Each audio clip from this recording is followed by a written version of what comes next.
What up, YouTube? You already know. Big Lou tapping back in. What it do with Big Lou NFZR2, baby, baby. First time you're coming to the channel, be highly appreciated if you sub, liked, and shared the channel with your family, friends, folks, peoples, gente, buddies, pals, amigos, or panas. And feel free to leave comments. I do my best to respond back to all the comments. If this is your cup of tea, if you're into sports, basketball, football, baseball, boxing, and pro wrestling, um, I touch on my early years as a kid from the 80s up until like 92, 91, 91, 92, and then a little bit back into the NWO days of 1996, 1997. Only WCW at that time. Also, shouts out to everybody that stopped in and watched the live stream yesterday and who's been supporting the channel on here at What It Do with Big Lou and helping with the spike up in uh, my analytics and stuff as far as the views, the subscribers, and the watch time. I appreciate each and every one of you guys, and uh, and I'm gonna continue to put out things. And if anybody got any ideas or things you guys want me to touch or speak on, or even answer questions, feel free to shoot it. But today I'm gonna go ahead and talk about the pro wrestling pro wrestling profile on the Wild Samoans. Um, they were a professional wrestling tag team. Um, Two brothers, Afa&Sika. Um, And names they've also been known by in their professional careers are the Samoans, the Samoan Warriors, the Wild Samoans, and the Islanders. They're both listed at 6'2" and a combined weight of 645 pounds as a tag team. They debuted in 1973 and they disbanded around 1987, and they were trained by Peter Maivia, which they call him Uncle, and he is the grandfather, the maternal grandfather of the Rock Dwayne Johnson. Um, and they're billed from the Isle of Samoa. Um, their gimmick, uh, they rarely spoke in the interviews, right? In their promos, they always usually had a manager, Captain Lou Albano. They also had uh, oh man, I forgot how to say that guy's name. Akbar. I think it was Akbar. His name was. So they barely spoke, and they used to use like a grunt, and they would be like, "Ugh," they use like a grunt, like I guess what cavemans used to, the noise you would think cavemen make, right? And only like their managers would understand what they were saying. They had afros with Fu Manchu mustaches, uh, and completing their wild man image, the duo engaged in outrageous behavior such as nose picking, biting opponents, and eating raw fish during interviews. Their last name is, the well-known last name is, I don't even know how to pronounce it right. So if I screw up, I apologize. There's no disrespect to this family, because there's a Samoan family that my brothers, because my older brothers are a lot older than me, and they grew up with this family, and this family is related to these guys, uh, Yokozuna, and you know, they had a lot of members from this family, but it's spelled Anoa with the apostrophe I. The Anoa'i family. Uh, and their father was a blood brother to their trainer, Peter Maivia. So in their early years, they started with Stu Hart. If you guys don't know who Stu Hart is, he was from Stampede Wrestling in Calgary, Alberta, Canada, which is the father to Bret the Hitman Hart and Owen Hart. His father ran his own promotion in Canada, and they started up there with him. And then they wrestled in Vancouver, and they won tag titles up there. And then in 75, they made their U.S. debut for Big Time Wrestling in Detroit. And they spent majority of their career, though, in various territories of the NWA. So, like I always mention, usually when you think of the NWA, well, like for myself, Jim Crockett Promotions, would come to mind, right? But then you had Mid South, Mid Atlantic, you had World Class, Georgia, you had Florida. Those were all under NWA banner. And then you had Japan was up under them, so they had a lot of success. I remember them in Mid South, Cowboy Bill Watts territory, uh, when the one man gang first busted out.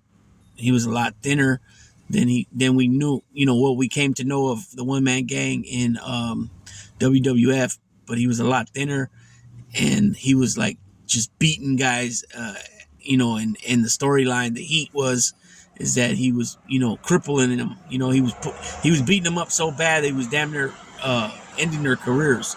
So what happened was they were both under Akbar, whatever that guy's name was, Skandoff, Akbar, or whatever, and they got in the ring with the big cat, Ernie Ladd, and they beat him up good where they broke his leg, and you know what I'm saying? And it was Wild Samoans and One Man Gang. I remember that very, very good. Um, and then in 79, the Samoans joined the WWF, where they initially billed as simply the Samoans before reverting to their better known name. Occasionally, they were introduced as Lou Albano's Wild Men during TV tapings. They made Madison Square Garden debut in 1980, right? In a WWF tag team championship match against Tito Santana and Ivan Putski, who retained their title. In the upcoming months, both men became contenders for Bob Backlund's WWF Heavyweight Championship, but neither won the gold. They won their first championship in the WWF, the tag team championship, by defeating Santana and Putski in April of '80, and they reigned as champions for approximately 5 months until dropping the title to Backlund and Pedro Morales in a 2 out of 3 falls match at Showdown at the Shea. Because Backlund was already reigning WWF champion, the team had to forfeit the title, and a tournament was held to crown a new tag team champions. So on September 8, 1980, the Wild Samoans defeated Tony Garea and Rene Goulet in a tournament that made them champions. Their reign lasted for a month until they lost to Garea and new partner Rick Martel. The Wild Samoans feuded with the champions for the rest of the year, but were not able to recapture the gold. And then, like I was talking about, Mid-South and Georgia, they were there a lot, and they changed their name back to the Samoans. They joined Mid-South Wrestling with Big Cat Ernie Ladd as their financial advisor and manager, then changing their team name from the Samoans to the Samoan Warriors, with which they won the Mid-South Tag Championships, and they were feuding with Junkyard Dog and Dick Murdoch. After also attacking Ladd, like I mentioned, right, began a feud with their former advisor. In response, Ladd sold their contract to Skandor Akbar and formed a team with Iron Mike Sharp, with whom he forced the Wild Samoans to leave Mid-South. If you guys don't know who Iron Mike Sharp is, he ended up being in the WWF. He ended up being a jobber. Jobber means you're the one you put them over. You lose a lot, and that's what his role was. And then they came back to the WWF with Captain Lou in 1982. This time they grew full beards that were scruffy and bushy looking. Afa&Sika began their third WWF Tag Team Championship reign on March 8, 1983 by defeating Chief Jay Strongbow and Jules Strongbow. In a rematch on March 19th, they were also victorious. During this time, while feuding with Rocky Johnson, Jimmy Snuka, and Andre the Giant, the duo added Afa's son, Samula, to their team. First as a replacement for Sika when he got hurt, then as their backup upon his return. They lost the tag title to team of Rocky Johnson and Tony Atlas on November 15th, I believe it was 82. I mean 83. Excuse me. And this was history. They were part of history. Rocky Johnson was married to their cousin, which is Dwayne Johnson, right? The Rock. So that's his father, Rock Johnson, and his mother is Samoan, and cousins to Afa&Sika. But the history that was made was that was the first time in I don't know if it was just pro wrestling period or just the WWF, but the first black tag team heavyweight champions. During the match, Albano tried to interfere on the Samoans' behalf by attempting to hit Atlas over the head with a chair. He accidentally hit Afa instead, and Atlas covered him for the win. The North-South connection, Adonis and Murdoch, would later defeat Atlas and Johnson for the tag titles on April 1784. So they had it for about 4 months, 5 months. Let's see. The Samoans turned babyface, and challenged them in a lengthy feud. That's Murdoch and Adonis. After failing to regain the belts, the duo eventually left the WWF in '85 and reappeared in Pro Wrestling's USA, NWA/AWA, where they had a dream match versus the Road Warriors. The bout ended in a double disqualification. And then Sika appeared for a lengthy run in the WWF from '86 to '88, now managed by Mr. Fuji, performing both in singles competition as a tag team partnered with Kamala, the Ugandan Giant. Kamala and Sika's biggest match as a tag team was a loss to the Can-Am Connection, which that was, I believe, Can-Am Connection was it Tom Zink and Rick Martel, I think it was, if I remember correctly. Afa returned to WWF in '92 and went to manage his son Samu and his nephew Fatu as the head shrinkers. And then he left the WWF in '95. I remember them too. These guys their family tree is so huge, man. So it starts off with Peter Maivia, and then Afa&Sika, and then you got the Tongan Kid, you got Umaga, Rashiki, Yokozuna, Fatu and Samu. You got Jay, you got the Usos, you got Roman Reigns, you got I know there's a couple more I'm missing. Did I say Umaga? You got Umaga. There's another one or two. Then I believe Jimmy Superfly Snuka's daughters have Samoan. I think they're related somewhere too. So keep in mind, folks, that peoples that a lot of these, especially the Samoans and the Tongans and a lot of the Islanders, that if you're from the same village, a lot of times you consider each other family. You know what I mean? And Samoans are very good people, very kind-hearted people, very giving, loving people. They're very, very family orientated. Like the foundation family, boom, it's huge, right? They're very religious people. Like I said, we got a family of Samoans that are from where we're from. They're the only original family of Samoans. I mean, there's more Samoans live here, but they moved from elsewhere, from, the bigger cities and stuff. But this family of Samoans are legitimately from this, where we live, where we're from. And, like I said, they're related to these cats. And it's probably like how I'm saying, because the village, where they're from, but nonetheless, they're real big, they're real huge. Like when they inducted Peter Maivia, Chief Peter Maivia, all of them were there in support. You know what I mean? Let's see. Later years after WWF and AWA, they went to wrestle in the independent circuit from '86 to '91. In '87, they made a few appearances in NWF, National Wrestling Federation. On September 10th, '88, they lost to Jimmy Valiant and Rufus R. Jones by disqualification at the 15th WWC Aniversario in '88 in Puerto Rico. In '91, they split up and both men went their separate ways. Sika would retire from wrestling and train wrestlers at the Wild Samoans Training Center. Afa managed the Head Shrinkers in WWF from '92 to '95. After WWF, Afa continued to train other wrestlers. In '96, Afa founded World Extreme Wrestling based in Allentown, Pennsylvania. On August 15, '97, both men reunited for one night teaming with Disco Inferno, Gene Ligon, and Big Cheese as they defeated Ken Timms, George Love, Jay Love,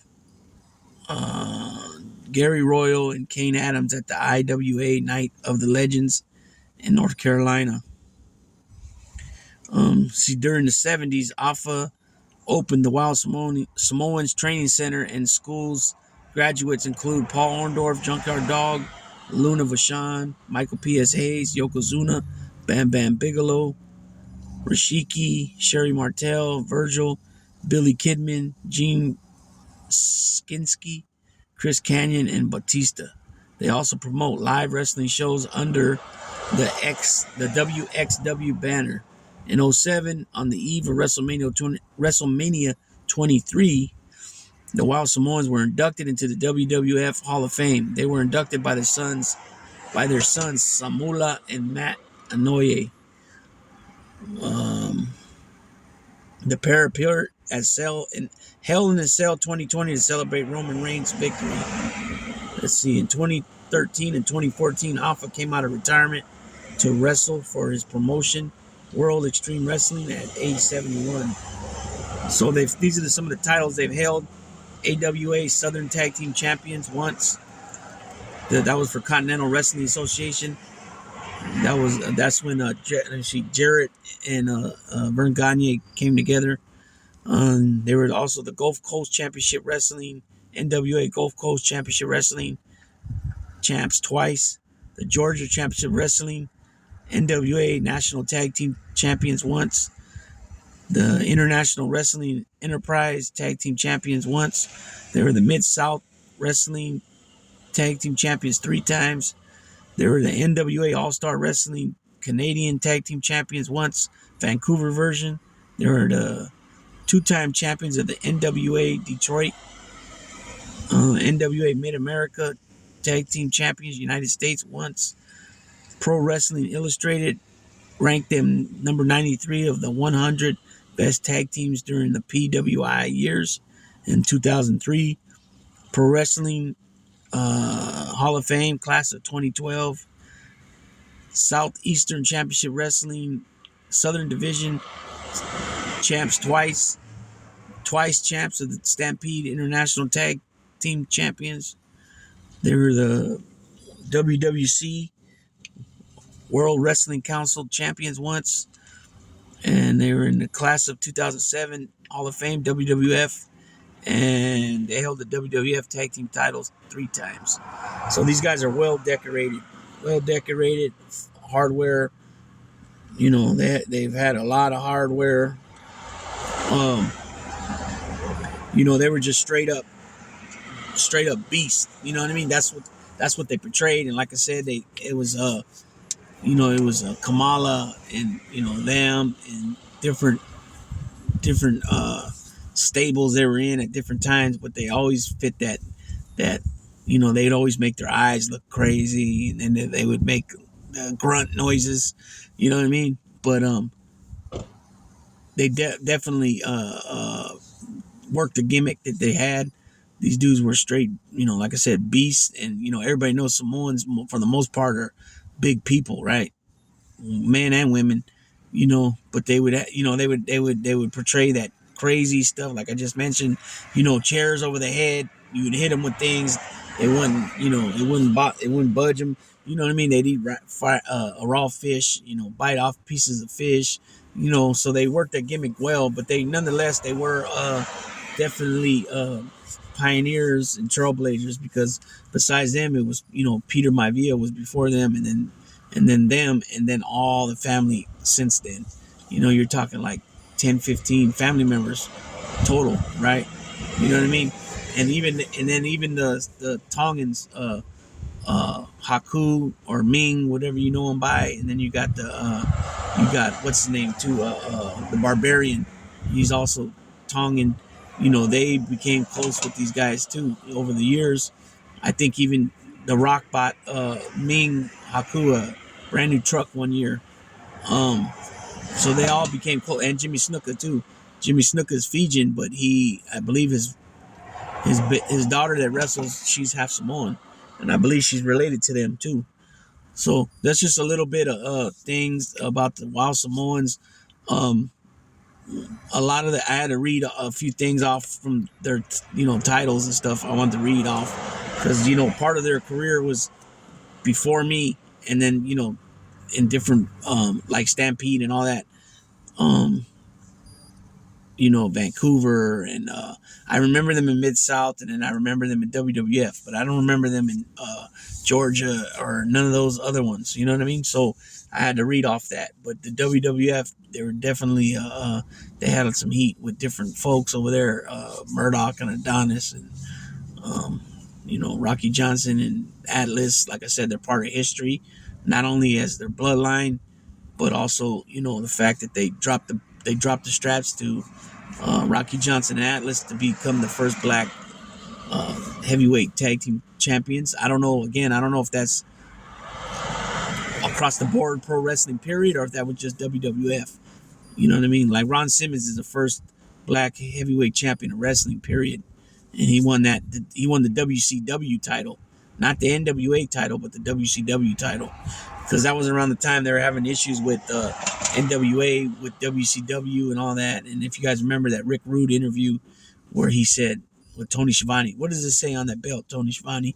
He says the NWA World Heavyweight Champion. He goes, it doesn't say WCW. He goes, no, it doesn't. So they were having issues at that time, and that's when you had the NWA title was the big gold belt, and then the WCW title, and then you still had the United States title, and then you had the television title. So it's just again with like boxing, you got all these different belts, and then some sanctioning bodies have a second belt, a primary title, and a secondary title. So same thing, with wrestling. It's just all for it's all for the promotion. It's all for the advertisement. It's all for the, to pump up the upcoming events and stuff like that. As far as the wrestling. But with that being said, Big Lou's going ahead and tap out on this one. Thanks, peoples. Appreciate each and every one of you guys.